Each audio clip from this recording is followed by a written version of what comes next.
सीखे range analysis के parallel channel के बारे में। पैरेलल चैनल को हम लोग कई तरीके से यूज करते हैं। मैं आपको सबसे पहला तरीका इसमें बताना चाहता हूं। सबसे पहला वे रिटर्न ऑफ ट्रेंड, जिसे हम लोग, जिसका मैंने नाम पता क्या रखा हुआ है, इनकॉग्निटो। अब यहाँ पर जो इनकॉग्निटो है ये बेसिकली एक पता एक मेथड है। मेथड कैसा होता है कि एक ऐसा मेथड जिसमें जैसे कि इसमें जो सबसे पहला जो पैटर्न है ना वो आता है, वो सीसीपी आता है इसके अंदर सबसे पहले आपका, दैट इज इन्वर्टेड या फिर नॉर्मल हेड एंड शोल्डर। जो हेड एंड शोल्डर होते हैं ना वो आपके इसके अंदर आते हैं। जैसे इस तरीके से वो बन रहा है, ऊपर जाता है और फिर दोबारा अपने रीजन वापस आ जाता है। तो बेसिकली जो यहाँ पर आपके सामने जो ट्रेंड है वो इस तरीके से यहाँ बनता है, ऐसे करके ऐसे। तो इसमें जो चैनल होता है ना वो ये होता है, इसको हम लोग चैनल बोलते हैं।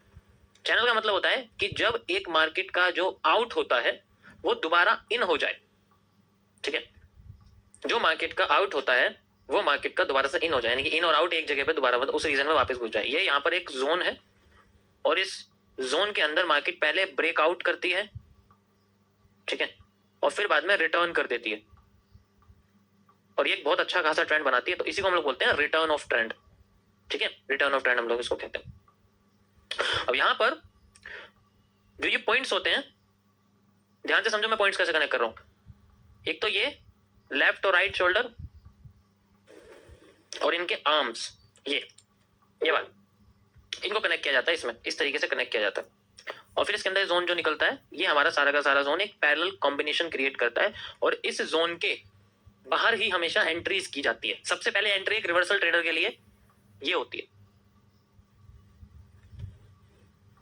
दूसरी एंट्री होती है अगर मार्केट इससे बाहर जाती है और अगर वो कुछ रिवर्सल पैटर्न वगैरह दे, जैसे कि जैसे मैंने आपको बताया ना कि ऐसे लिक्विडिटी वाले कॉन्सेप्ट पर, फिर वो दोबारा अंदर घुस जाती है।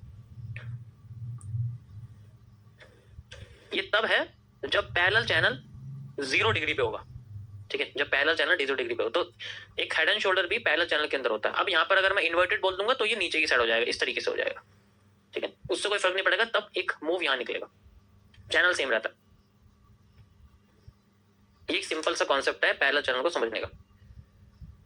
दूसरा होता क्या है कि जो पैरेलल ट्रेंड्स होते हैं, पहले समझो पैरेलल ट्रेंड्स कैसे होते हैं। जैसे मार्केट नीचे गिर रही है और फिर अपने आप को उठाने की कोशिश करती है, ठीक है, अपने आप को उठाने की कोशिश, तो हम लोग क्या करते हैं, इसको एक चैनल के अंदर इंटीग्रेट कर देते हैं और उसके बाद ये सबसे पहले एक फेक आउट देती है ज्यादातर कंडीशन में, फिर नीचे आ जाती है, मतलब फेक आउट देके अपने आप को फिर नीचे लेके आती है, फिर दोबारा में एक चैनल बनाती है, ठीक है। यहां पर फिर ये चैनल बनता है,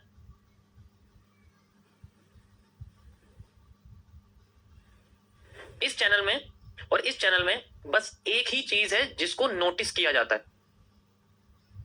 ना तो इसमें ये देखा जाता है कि ये चैनल लंबा कितना है, ना ये देखा जाता है कि ये चैनल चौड़ा कितना है, बड़ा कितना है, ये सब नहीं देखा जाता इसके अंदर। इसके अंदर ये देखा जाता है कि ये जो चैनल है ये पहले कितने डिग्री पर था और बाद में कितने डिग्री पर हुआ है। अगर ये चैनल उठता जा रहा है ना ऐसे ऐसे करके, तो इसका मतलब है कि ये पॉजिटिव होता जा रहा है। अगली बार ये नीचे की फेक आउट देके ऊपर भाग जाएगा, क्योंकि अभी तक ये ऊपर फेक आउट देता नीचे आ रहा था, और फिर उसके बाद ये नीचे देना फेक आउट कर देगा। अगर इसका एंगल पॉजिटिव होना शुरू हो गया, और ये सिर्फ हमें इस चैनल के कॉन्सेप्ट से पता लगता है। एक बार भी चैनल से बाहर मूव आ गया वो फेक होता है और उसके रिवर्सल में चला जाता है, उसके रिवर्सल में चला जाता है। समझ आ रहा है मैं क्या कह रहा हूं? तुम्हें मैं सिंपल कॉन्सेप्ट बता रहा हूं, वो पैरेलल चैनल को कैसे आइडेंटिफाई करते हैं। अभी चार्ट पे लेके चलूंगा, वहां दिखाऊंगा तुम्हें कैसे होता है। ऐसे पैटर्न्स को सीसीपीस के अंदर ड्रॉप डाउन बोला जाता है, इनको बोलते हैं ड्रॉप डाउन। ये ड्रॉप होते रहते हैं लेकिन अपने आप को ऊपर की साइड पॉजिटिव करते रहते हैं। एक बार भी अगर पॉजिटिव होकर मार्केट ने नीचे की साइड फेक आउट दे दिया, ट्रेंड चेंज आता है, मार्केट ऊपर भाग जाती है। तुम्हारे सामने लाइव बन रहा है, ध्यान से देख लो, लाइव बन रहा है तुम्हारे सामने। ये देखो, ये एक चैनल है, ऊपर की साइड फेक आउट दिया, ये एक चैनल है, पॉजिटिव हो गया, थोड़ा सा ध्यान से देखो, पॉजिटिव हुआ पॉजिटिव, नीचे की साइड फेक आउट दिया, ऊपर भाग गया, और अभी नीचे की साइड फेक आउट देगा और हर बार ऊपर भागता रहेगा। तो रीटेस्टिंग नीचे आती रहेगी, बुलिश पैटर्न दिखते रहेंगे। एग्जांपल के तौर पे बुलिश एनगल्फिंग जैसे आपको अभी दिखी थी, यहाँ पर मॉर्निंग स्टार दिखा था आपको, दोबारा बुलिश एनगल्फिंग दिखी थी, ये सब चीजें। अगर ये इसके जैसा कोई दोबारा अगर बने और वो नेगेटिव हो जाए थोड़ा सा, तो फिर मार्केट नीचे आना शुरू हो जाती है, फिर मार्केट में ऊपर की साइड फेकआउट मिलता है, नीचे आने लग जाती है। हर बार पैरेलल चैनल्स के साथ यही कहानियां होती। ये देखो, ये तो बिल्कुल साफ है, इसमें तो कोई दिक्कत नहीं है। ये देखो,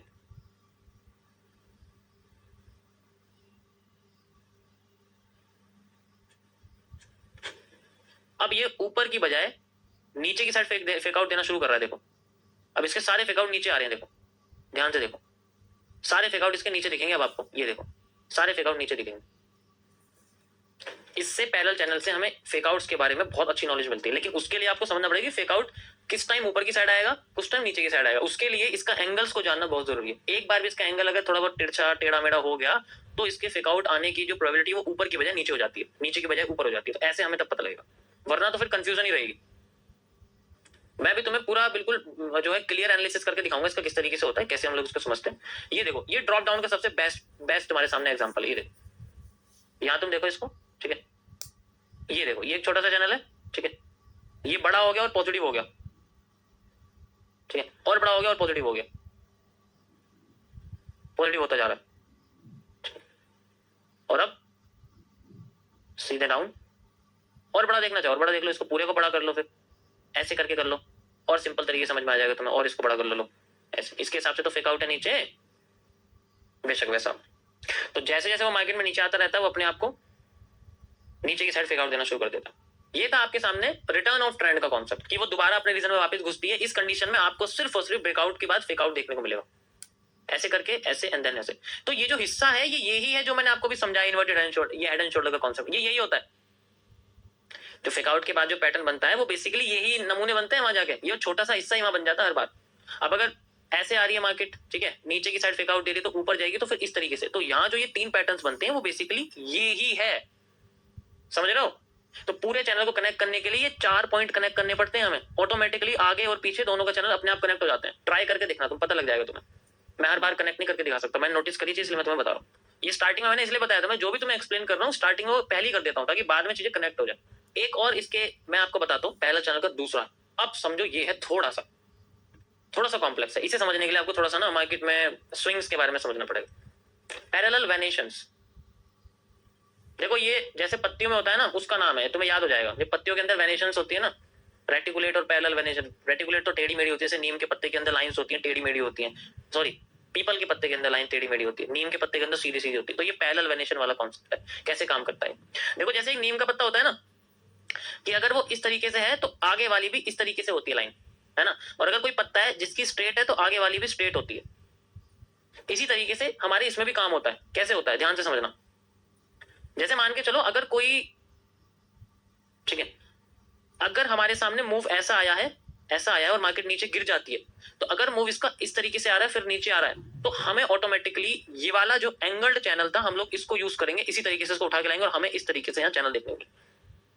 तब हम लोग पैरेलल चैनल को इस तरीके से यूज करते हैं। ऑटोमेटिकली हमें हमारे पॉइंट जो है ना इसके अंदर कनेक्ट होने लग जाएंगे, और जब एक भी पॉइंट के बाद फेकआउट होगा, वो हमारे लिए रिवर्सल होगा, मार्केट को। तो चैनल्स को हमें अगले ट्रेंड में एंगल्स के साथ भी इस तरीके से यूज करना पड़ता है। वो लौट के वापस दोबारा जगह वापस तब आएगा, कैसे, देखो लौट के कब आएगा, रिटर्न ऑफ ट्रेंड। अब इसमें कैसे होगा, कि जैसे एक चैनल है, ठीक है, वो इस तरीके से मार्केट बनती है और फिर ब्रेकआउट दे देती है, ठीक है, फिर नीचे आती है, फिर ऊपर जाती है, फिर नीचे आती है, फिर ऊपर जाती है, ऐसे करके फिर दोबारा इस रीजन में जब वापस आती है, तो वो इसी एंगल के साथ अपने आप को फ्लोट करती है, और ये पूरा हिस्सा एक बन जाता है फेकआउट, ठीक है, ये बन जाता है एक फेकआउट। निफ्टी का 5 जून का देख लो, वो सेम बिल्कुल ऐसे बना हुआ है, वहां पूरा एक पैरेलल चैनल है। जब 5 जून का क्रैश आया था इलेक्शन के दिन का, वो ये ऐसा ही पैटर्न बना था, वहां पर डब्ल्यू जैसे ही पैटर्न बना था। तो वो अपने चैनल से बाहर निकल गई थी और दोबारा उसी चैनल में दोबारा आगे फ्लोट करने लग गई थी। उसको वेनेशन बोलते हैं। वो उसी लाइन में दोबारा उसी जगह पे वापस आने लग जाती है। देखो ध्यान से, तो मैं निफ्टी में दिखाता हूँ। वो सबसे बेस्ट एग्जांपल है, उसमें कई सारे कॉन्सेप्ट यूज हो जाते हैं, सबसे बेस्ट है। ये देखो, मैंने तुम्हारे सामने बना के भी रखा हुआ पहले से। ये देखो साफ तुम्हें, वो अपने चैनल से बाहर निकलती है, दोबारा जाती है, फिर नीचे आती है, फिर उसी चैनल में फ्लोट करने लगी। तो हमें अलग से चैनल बनाने की जरूरत नहीं पड़ती। इससे हमें दोबारा से जो बॉटम के जो बुलिश पैटर्न्स होते हैं वो दिखने लग जाते हैं। एग्जैक्ट यहाँ देखो, इससे फायदा क्या होता है, इससे हमें री एंट्री मिलती है। यहाँ पर ये री एंट्रीज तो पता चलती है, हमें अलग से कोई चैनल बनाने की जरूरत नहीं पड़ती। लेकिन इसके लिए पेशेंस चाहिए होता है। इससे पहले भी बना हुआ है यहाँ पर, देखो सिर्फ यही नहीं है निफ्टी में, ये देखो इससे पहले भी यहाँ बड़े लेवल पे बना हुआ है। ठीक है, ये देखो, ये पूरा का पूरा पैटर्न आपको दिखेगा यहाँ पे, पूरा का पूरा यहाँ पैटर्न आपके सामने छपा हुआ है एकदम। कैसे, ये देखो, देखा, ये बाहर निकल गई थी इस रास्ते से, दोबारा यहाँ आई, हमें रिवर्सल मिला, बॉटम पे आई, फिर रिवर्सल, ऊपर गई, फिर रिवर्सल, फिर रिवर्सल, फिर रिवर्सल, यहाँ पर आई, फिर रिवर्सल, इसके हिसाब से यहाँ पर रिवर्सल। मेरा क्या कॉन्सेप्ट है इसको यूज करने का, पैरेलल चैनल का यूज किया जाता है अगर हमारे पास, अगर मुझे किसी जगह पर मल्टीपल एंट्रीज क्रिएट करनी है। देखो, एक कॉन्सेप्ट होता है जिसको हम लोग बोलते हैं डिके ट्रेडिंग। इंस्टीट्यूशन के कॉन्सेप्ट के अंदर एक डिके ट्रेडिंग होता है। इसके अंदर क्या होता है कि ये कभी भी एक बार में ज्यादा अमाउंट नहीं लगाया जाता। ऐसे चैनल्स को ढूंढा जाता है जहां पर इंक्रीजिंग अमाउंट में, अगर मार्केट में असेंडिंग चैनल्स बने हुए, असेंडिंग चैनल यानी कि इस तरीके से होता है, तो इंक्रीजिंग अमाउंट में इन्वेस्टमेंट की जाती है। जैसे यहाँ पर $1 मिलियन या $2 मिलियन या $3 मिलियन या $4 मिलियन, 5, 6, इस तरीके से। और जब मार्केट चैनल ब्रेक कर देते, रिवर्स होने वाली है, यहाँ पर सारी की सारी पोजिशन को क्लोज कर दिया जाता है। इस तरीके से होता है। तो ये डिके ट्रेडिंग बोला जाता है इसको। एकदम से अमाउंट नहीं घुसाया जाता, धीरे धीरे करके लगाया जाता है। और इसी के लिए ये पैरेलल चैनल का यूज करते हैं कि अगर मार्केट दोबारा से इस जगह नीचे आ गई तो दोबारा फिर यहाँ इस चैनल में घूमने लगी, दोबारा से डिके ट्रेडिंग शुरू हो जाती है। उतने अमाउंट धीरे धीरे धीरे धीरे करके लगाते हैं और लंबे मूव्स पकड़े जाते हैं छोटी इन्वेस्टमेंट के साथ। क्योंकि जब बड़ी इन्वेस्टमेंट होगी तो छोटे मूव पकड़ेंगे, उसमें कैंडल बहुत बड़ी दिखेगी। समझ आ रहा है सबको?